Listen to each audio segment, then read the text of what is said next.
We are here at the 2025 Ultimate Dancesport Challenge with Chantal.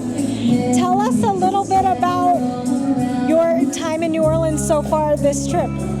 Well, I've been coming to New Orleans for quite a while now, so I have my favorite spot. So there's a really good clothes shop that is very good prices. I'm going to tell you the name later, not to everybody because we're keeping it.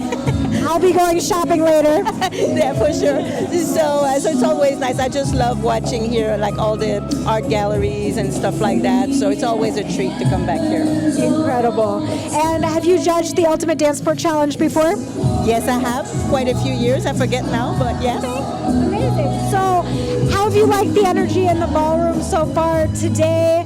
What have you seen getting ready to get onto your next set of judging today? Well, I just walked in, but it's always, the organizers are here, everybody's clapping. It's in New Orleans, so it's always a party. I know we have masquerades later on, but it's always good. Fantastic. So, from a judge's perspective, we have to ask, we all have obviously the general things. We want people to look like they're enjoying themselves on the floor. We want to make sure there's good dancing, but do you have any particular things that are pet peeves for you or things that you really look for on the floor?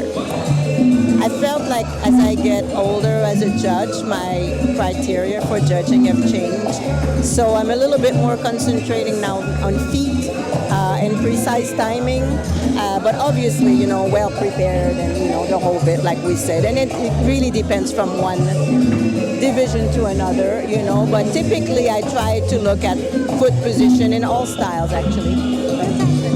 So, if you're judging a professional division versus an amateur or pro-am division, does your focus change as a judge? Do you feel like it's harder to judge professionals, harder to judge pro-am?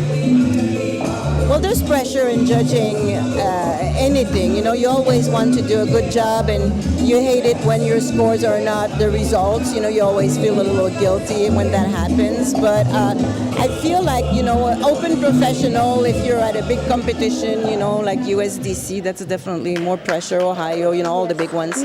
At a smaller competition, sometimes you'll have a little bit less people, but the pressure is definitely there. Sometimes the cut between the semifinal into the final is a really tough one, to try to figure out. So it is very stressful, and I think that's why you need wine after. Yes, absolutely. A good glass of wine is good for all of us after, I'm sure after judging, some of us after dancing as well. So, my last question for you, we'll keep it light, we'll keep it fun. If you had to choose your favorite New Orleans food, what would that be? Well, we just went to Mr. B's bistro yesterday, and that's one of the places I try to go all the time, and I got the cookbook. So I really like the pecan crusted fish. I think it was a snapper yesterday, but it changes. But I would say for this weekend, that might be it.